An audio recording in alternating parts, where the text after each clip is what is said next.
જે આંગણે રમી છું એ આજ છોડીને જાઉં છું। હું અમદાવાદથી અહીંયા આવ્યો છું અને મને આ લગ્નમાં બહુ સારું એવું લાગ્યું અને આયોજન મહેશભાઈનું કરેલું છે મને અતિ સુંદર લાગ્યું અને કદાચ મને પણ એવું કોઈના આ રીતનું આયોજન કોઈને કરવું હોય તો હું પણ કોઈને એવું કહીશ કે મહેશભાઈના જ્યાં મેરેજ થાય છે કરાવે છે ત્યાં જ અહીંયા લગ્ન કરવા જોઈએ, કારણ કે આપણા હિન્દુ સમાજની અંદર બહુ સરસ કરી રહ્યો છે અને એને બધા જ વરણને સાથે રાખી હિન્દુ મુસલમાન અને બધાની સાથે એને એક ભાવ સાસો રાખી અને આ વસ્તુ કર્યું છે। બહુ સારું મને લાગ્યું સુરતની અંદર આયોજન કર્યું છે। બહુ મહેશભાઈનું બહુ સારું ધન્યવાદ છે મહેશભાઈને, ખૂબ ખૂબ આભાર મહેશભાઈનો મનાય, કારણ કે આવડા મોટા સમાજની અંદર એને એકલા પગે ઊભું કરી અને જો આવું બધું સારું કર્યું હોય તો હકીકત એક ગૌરવ જેવી વાત છે, કારણ કે એક માવતર વગરની દીકરીને જ્યારે એને એક પિતા સમાન અને જ્યાં સુધી જીવે ત્યાં સુધી એને એની માટેની જવાબદારી લેતા હોય તો હકીકત મહેશભાઈને ધન્યવાદ આપવો જેવું જરૂરી વાત છે।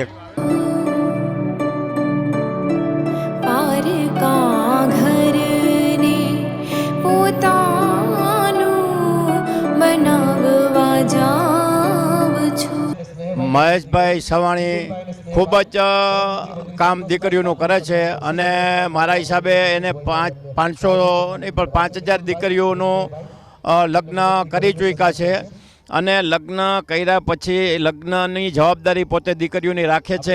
દીકરીઓને ફરવા લઈ જાય છે, એમાં કોઈ પણ જમાઈ ઓફ થઈ જાય તો એ દીકરીની પૂરેપૂરી વીમાનું આયોજન રાખેલું છે કે એના હિસાબે એને પોતાને વાહિલા એનો દીકરો એટલે ટૂંકમાં દીકરીનો દીકરો ભાણેજ જે મોટો 20 વર્ષ ના થાય ત્યાં સુધી મહેશભાઈ એની બી જવાબદારી લે છે।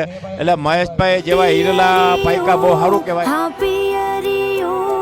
મારું મોંઘા મૂલનો પિયરિયો પિયરિયો હા પિયરિયો મારું મોંઘા મૂલનો પિયરિયો। મહેશભાઈ માટે ખાલી એક જ વસ્તુ કહેવાની છે કે સૌ દીકરીઓના પપ્પા એટલે મહેશભાઈ સવાની। પિયરિયાની યાદ મને બહુ આવશે, આહે મેહાડી કોણ સમજાવશે, તે હાથ કોણ ફેરવશે, ક્યું ને બાપુ મારી માથે। પૈસા ધન બધા પાસે હોય છે પણ આ લક્ષ્મી ક્યાં અર્પણ કરવી એ કોઈ આ પીપી સવાણી પરિવાર પાસે શીખે।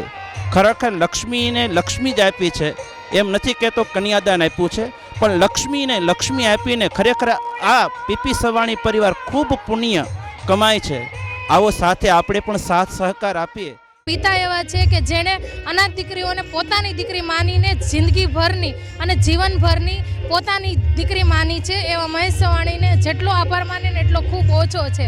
તો આ જ કાર્યક્રમને આપણે આપણી પણ એક ઉંમર એમને આપી દઈએ અને એમને પણ પ્રોત્સાહિત કરીએ કે જે કામ અત્યારે એ કરી રહ્યા છે એ જ કામ આવનારા ભવિષ્યમાં પણ થતું રહે અને આ જ રીતે આપણે પ્રોત્સાહન આપતા રહીએ। Thank you. બાપુ તમારા